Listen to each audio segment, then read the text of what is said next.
atau posisi Anda melihat rencana tapera ini seperti apa? Atau mungkin boleh dijelaskan respons dari teman-teman ojol seperti apa mendengar rencana dari tapera ini dari pemerintah? Silakan.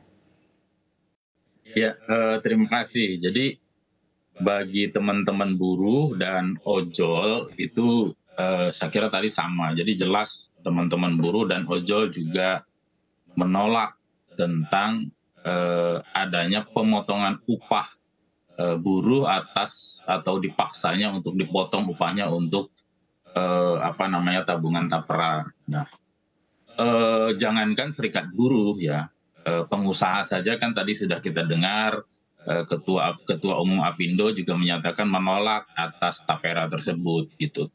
Kenapa? Ini menurut kami ini bukan lagi, apa namanya, ini adalah tapera ini bagi kaum buruh dan ojol itu adalah skema perampasan upah yang dilegalkan oleh negara. Nah, ini sudah aturan ini sudah kebalik-balik. Yang namanya hak diubah menjadi kewajiban. Kan sebenarnya menyediakan hunian yang layak atau rumah itu adalah kewajiban daripada negara gitu. Nah, sementara itu haknya rakyat untuk mendapatkan hunian yang layak atau rumah. Nah, sementara sekarang jadi rakyat dipaksa untuk membiayai penyediaan rumah yang diselenggarakan oleh pemerintah dengan cara dipotong upahnya. Itu kan jadi wajib, jadi kewajiban. Padahal nabung itu adalah sukarela, tidak ada kewajiban. Maka kami mengatakan sebenarnya Undang-Undang Nomor 4 Tahun 2016 dan juga PP Nomor 21 Tahun 2024 ini adalah satu kebijakan yang cacat hukum atau inkonstitusional. Jadi dia bertentangan dengan Undang-Undang Dasar 45 gitu. Jadi ya ini harus dicabut dan dibatalkan.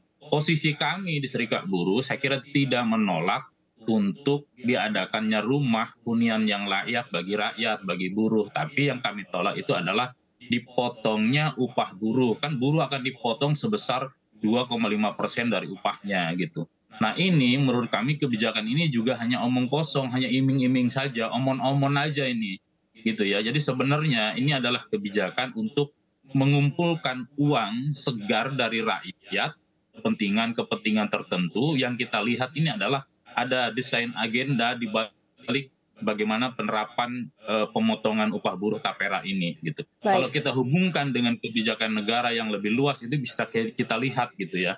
Ini kita menduga memang ini adalah dibutuhkan oleh rejim Jokowi bahkan rejim selanjutnya itu untuk membiayai defisit APBN yang terus-menerus saya kira begitu. Baik, Rudi, kita tahu begitu pada saat ini kelompok buruh lain ini juga sudah mengajukan keberatan lewat jalur hukum begitu ke MK dan juga MA. Apakah kalau dari GSBI sendiri juga berencana untuk melakukan hal serupa, Pak?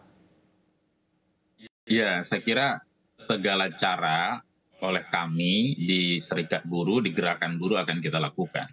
Termasuk akan melakukan demonstrasi memprotes ini. Ini kan sebenarnya kalau buruh itu kenapa menolak? Potongan buruh itu udah besar ya. Kalau ditambah lagi 2,5% biasa di angka 15% atau sekitar 16%. Itu yang langsung. Belum lagi potongan-potongan yang tidak langsung seperti bulan awal ini kan BBM naik, listrik naik, belum lagi macam-macam PPh 21 dan semuanya. Itu ada potongan-potongan langsung dan tidak langsung. Nah, saya mau soroti gini nih, bagi ojol gitu ya. Bagi ojol itu ini Menaker ini juga aneh, pemerintah itu aneh ya. Kenapa saya bilang ketika teman-teman ojol bahkan kami juga menuntut ojol ini ditetapkan sebagai pekerja atau ada perlindungan hukum yang pasti bagi mereka, tidak ada sikap yang jelas. Tapi giliran sekarang untuk memotong upah mereka yang jelas-jelas upah mereka itu tidak ada kepastian atas pendapatan bagi mereka kan nggak bisa diukur Mbak gitu.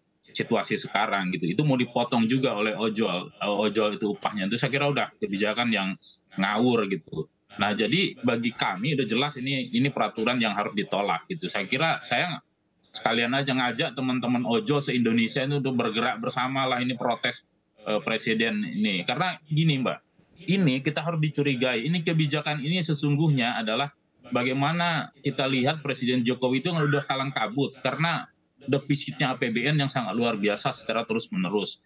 Ya, para ekonom sudah ngomong gitu. Nah sekarang ada program lagi periode berikutnya itu kan pemerintah berikutnya itu bahwa proyek strategis nasional itu harus dilanjutkan, IKN harus dilanjutkan, punya program makan siang gratis. itu duitnya dari mana, APBN-nya aja jeblok. Makanya sekarang itu adalah secara gencar saya kira pemerintah ini dengan cara memaksa merampok duit-duit rakyat itu untuk dikumpulkan untuk membiayai defisit APBN, untuk membiayai proyek strategis nasional dan juga IKN. Baik. Itu karena dana-dana yang lain udah habis Mbak gitu. Nah bagi buruh itu nggak penting potongan tapera itu kita nggak mau karena apa? Untuk penyediaan rumah itu sudah ada di dalam program BPJS Ketenagakerjaan.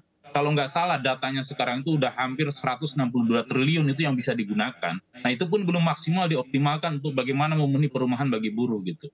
Nah kita tidak menolak pemerintah karena itu harus bahkan kita menuntut pemerintah itu menyediakan rumah hunian layak bagi rakyat. Semua rakyat harus disediakan dengan murah gitu.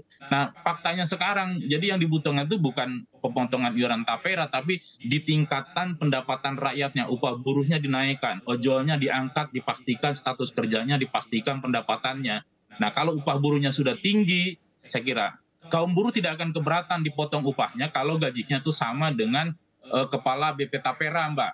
Kan gajinya tuh 32 atau 45 juta gitu. Kalau gaji upah minimum buruhnya sudah 45 juta, nggak apa-apa dipotong 3% juga nggak ada masalah bagi kaum buruh. Baik. Gitu. Ojol juga kalau sebulan dapat gajinya 45 juta nggak ada masalah dipotong. Jadi nggak akan keberatan kita. Tapi sekarang upah buruh yang sangat murah, ketika minta naik upah pemerintah sulitnya minta ampun, banyak alasan A, B, C, D, ini itu. Tapi giliran potong upah buruh tanpa ngomong ke buruh langsung ada kebijakan, potong 25%, potong 1%. Ini kan udah gila menurut saya ini, rejim Sontoloyo bener ini.